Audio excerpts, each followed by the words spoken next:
This is Bill Martinez. We're coming at you live 6 minutes after the top of the hour. Pastor Carl Gallups is with us. He is a senior pastor at Hickory Hammock Baptist Church in Milton, Florida, an Amazon top 60 best-selling author, conservative talk radio host heard nationally and internationally, also a prolific TV, radio, and print media guest commentator, former decorated Florida law enforcement officer, currently sworn special deputy with the Maricopa County, Arizona Sheriff's Office under the appointment of Sheriff Joe Arpaio. Carl, always good to have you on with us, brother. How you doing? Bill, it's a pleasure to be back with you, man. I always enjoy being with you too. I'm doing great. Thank you so much. Hey, wonderful. Hey, congratulations on the book, When the Lion Roars. I mean, this was a book that was dynamic from the very start. You had rewrite after rewrite because the world kept changing on you as you were writing the book, huh? Yes, it's amazing. It's amazing, and it just it comes from Amos chapter 8 verse chapter 3 verse 8, where it says listen, when the lion roars, who will not fear? When the sovereign Lord has spoken, who will not prophesy? And in other words, the premise of the book is I'm just saying, look, folks, look around you. The lion is roaring. Exactly. I mean, we are living in the most profoundly prophetic times since the first coming of Jesus Christ. And the book lays it out in detail from the time of Israel's rebirth on the world scene in the Middle East. It's the center of the daily news cycle and has been since it's been there. And everything else that has unfolded since then, dozens of biblical prophecies written 2,000 years ago have come to pass and or are unfolding right before our eyes. And we're the first generation, the only generation in the history of mankind to see it happen. And so I just catalog it. Yeah, this is amazing. I mean, two things that we need to consider about prophecy. It's not as wiggy and as out there as some people would think that have not been around it. Number one is it is consistent, and God says He will not do anything without letting you know. That's right. So God is prophetic. There is no other God that I think anybody could worship that says their God predicted it to be so, right? No, you're absolutely right. There's nothing like what you will experience in this book that I've written that measures the scriptures against what's actually happening. There's nothing in any other religious writing of the world that even comes close. Exactly. Nothing in the Quran that comes close to that. Nothing in the Buddhist teachings or the Hindu Vedas or on and on and on. You're absolutely right. And, when you said that God doesn't do anything without letting His people know, that also comes from Amos chapter 3. Exactly. And this book doesn't set any eschatological schemes. It doesn't pull out. Yeah, you don't have to be pre-trib, mid-trib, post-trib. No. And it's not. It's cross-denominational. It's just. I mean, you don't even have to be a believer in the Word of God to enjoy this book, because what it does is it just takes you to. You can consider it ancient prophecies if you want, from some kind of ancient prophecy book, or if you want, however you want to approach it. But I go to the scriptures and I say, look, here's what it clearly says. Here's the context. Here it is. Boom. Here's the mainstream media talking about it. Here are the military sites. Here are the scientific journals declaring this very thing. Right. And we're the first generation to see it happen in 2,000 years. And here it is. And I do that for about 24 different things. Well, I mentioned, number one, that God tells His people. Number two is whenever things happen of an import to nations, wise men come together and they start connecting the dots, as if Carl, as if we're blindfolded and we're feeling different parts of the elephant and kind of yelling over the body of the pachyderm. Hey, this is what I'm feeling. What do you think? This is what it looks like. Yeah, I can kind of connect that here. And these are wise men coming together, connecting the dots of our world reality. So that's the second thing. I might add a third thing to prophecy, and that is that as each layer, when we go into a prophetic time and a layer needs to be pulled back, I mean, Carl, how many prophetic words in God's Bible have you read over the years and it not be clear to you? But today you read it and you go, I've read this passage how many times? Yeah. And now it has so much more depth and meaning because you start seeing the reality of what God said was going to happen. Yeah, no, that's brilliantly stated, Bill, and there are various ways to examine that truth that you just declared. One of the ways I examine in my book, one of the ways, is through the technological advancements. Think about it. Yes. There are technologies mentioned in the Scriptures, only in the Bible, by the way, as we've already said, right. that speak of those markers of the days before the return of the Lord. And by the way, I don't set any dates. I'm not a hand-wringer. I don't even say that, the Lord's coming this year or next year or in our lifetime. I'm just saying we are in the most prophetic time since the first coming of Jesus Christ. And you go back and look at the Scriptures, and the Bible speaks of certain things that will happen in those days before the Lord returns. And, brother, the technology that's required when those things were given, and I'll give you some examples, would have sounded like science fiction when they were written. Exactly. And would have continued to sound like science fiction, get this, until about 10 years ago. Right. And the thing is, you have to appreciate that this is written, the Bible I'm speaking of, and these passages that you're referring to, over 2,000 years ago, right? Yeah. And so how could they imagine nuclear weapons? How could they imagine flying aircraft? How can that be translated beyond their comprehension at that time, 2,000 years ago, to talk what's going to happen 2,000 years forward? Yes. How do you describe that? Yeah, because they claim to have been taken into the presence of God and shown the days, the last days. And if that's so, that means they were taken at least to our lifetime and beyond. And how do you explain that? How do you explain those things you just said? How do you explain how everybody will receive a mark? How do you explain that everybody on the face of the earth will be numbered and marked? How do you explain that everybody will see something happen at one time? How do you explain that an image will be caused to live and breathe and speak? How do you you could just go right down to all of these things that were spoken in the Word. And now we look at those and we say, oh, well, that's already happening. Right, exactly. Yeah. This is the pushback. Yeah, and this is the pushback, Carl, I'm sorry, on the whole globalist mindset. Because if we think globally, then it opens the door more to this one world type of government and thinking that allows you to become a number. Yeah. No, in fact, I address in my book, I have a chapter on United Nations Agenda, UN Agenda 2030, and I document that from the UN Agenda's own documents, and you can read it right there in my book with your own eyes. This is not conspiracy theory stuff. They write it by the year 2030.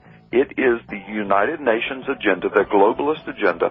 They literally say we will have every man, woman, boy, and girl, every child marked, identified, numbered, entered into a database. And this will be done to bring peace and security to the earth. I mean, people that know the Word of God know that all of those are prophetic declarations coming right out of the UN, and they've already aligned biotech companies to make it happen, and the biotech companies are bragging about it on their website, and it's all documented in the book. Carl, we'll leave it there. We got to go to break. Carl Gallups is with us. More from Carl on the Martinez. Our conversation with Carl Gallups continues. As Carl stated earlier regarding his book, When the Lion Roars, understanding the implications of ancient prophecies for our time. I know some people think, well, that was then, what about now? And the reason that you can look back is it validates what's happening in the now, because it is consistent throughout the Word of God. God doesn't change. I mean, he doesn't have to change. And he clearly says he doesn't. He is the same yesterday, today, and forever. So there is a pattern that you can follow, and you can say, well, yeah, there's God again. And from Amos 3, chapter 3, he says, when a trumpet sounds in a city, do not the people tremble? Well, they tremble because they don't know. And you imagine, the less you know, Carl, the more you're going to tremble, right? So, but when disaster comes to a city, has not the Lord caused it? See, and this is what the children of Israel understood at points in their experience with God, is that God is in charge. He is sovereign. Things happen because it's by his hand. It's like 9/11, which Jonathan Cahn, who you know very well as well, when he talked about in The Harbinger, when he followed the pattern of what happened in 9/11, definitely consistent with what happened with the children of Israel. You can go to the book of Isaiah, and you see, interestingly and ironically, the consistent pattern of what happened in the United States, a couple thousand years earlier. Well, actually more than that, about 2,500 years earlier. And here it is repeating itself almost word for word. Pretty uncanny, isn't it? It really, really is. And again, you've nailed it in your analysis. And I would just add to what you said that, this particular book that I've written, I mean, people that have read it, I mean, Joseph Farrell wrote the foreword to it, the president of the company. Yes, and the president. Very well written. I love his stuff.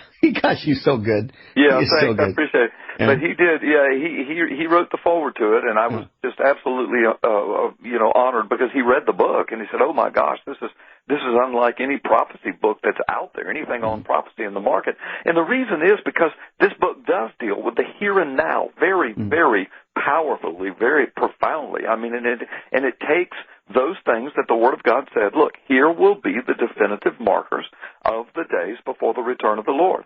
And so what I do is I take those passages and go straight to the mainstream, not conspiracy websites, not just some fundamentalist biblical site, but I go to mainstream media, military sites, history sites, scientific sites, technology sites, and I show their headlines. I show their commentary on what they are doing and what they are inventing and where they are planning to take the world. And it matches up exactly with what the Word of God said 2,000 years ago would be the markers. As a matter of fact, you mentioned in my introduction, I mean, I tried to write it a little bit comically, but it was frustrating because when I was writing the book, I was facing a publisher's deadline earlier this year, but the world kept changing so rapidly. I mean, huge geopolitical significant changes, particularly in the Middle East. I mean, Russia shows up in the Middle East while I'm writing the book. Then China shows up, and then Russia and Iran, the whole Iran nuclear accords, and then Turkey unleashes on Russia, and NATO starts, crumbling, and ISIS is going crazy, and then add China to the mix. I mean, where did that come from, right? Yeah, and China shows up, and China starts giving troops to Russia, 5,000 troops, and then Russia and Iran start using, each other's military bases, and they enter into military accord. Then Turkey begins to make nice with Russia. I mean, it's absolutely astounding. And in fact, I even said in there that more than likely that Vladimir Putin would be talking World War III stuff. And then I turned my manuscript in. The book is printed, and what's the headlines of the news just last week? Yeah, World War III stuff. Right. Is talking with Turkey and with the people of Syria. I mean, it's unbelievable. But that's just one example of how fresh this book is. It is the here and now based upon what God said would happen. And like you said, there's only one book in the world that does that. Exactly. And Bill, you said there's a pattern. Look, I tell people, the only book in the world that says these things, but think about it. That same book, for hundreds and hundreds and hundreds of years, for centuries, said, the Christ is coming, the Messiah is coming. He will offer himself on a cross. They will pierce his hands and his feet. He will rise after 3 days. He will open the eyes of the blind. He will be born in Bethlehem, and on and on and on, these prophecies. And boom, it all came down to a point in 33 AD, and there it was. It happened. Boom. And then the Scriptures spoke of, and then in the very last days, God says, I'll bring back my nation of Israel. I'll bring them from all the nations from which they've scattered. I'll put them back in the land. It'll be powerful. And on and on and on. And boom, there it is, 1948. So why should we not trust? I mean, those two monumental things, the first coming of Christ, changed the calendars of the world. Exactly. We speak of the year 2016. All that means is it's been 2016 years since Jesus went to Calvary's cross. I mean, and rose from the grave. Israel in the land. I mean, that is the driving geopolitical force of the Middle East and thus world affairs. That's what ISIS is all about. That's what Iran's nuclear program is all about. That's what brought Russia to the Middle East, fundamentally. And it's also the advancement of our technology. We just had Robert McGinnis on, the retired colonel. And his new book, Future War, Super Soldiers, Terminators, Cyberspace, and the National Security Strategy for the 21st Century Combat.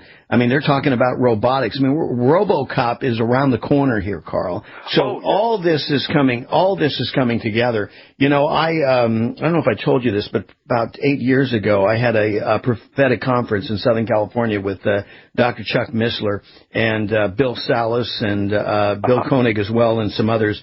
And it was the title of it was Sync Up.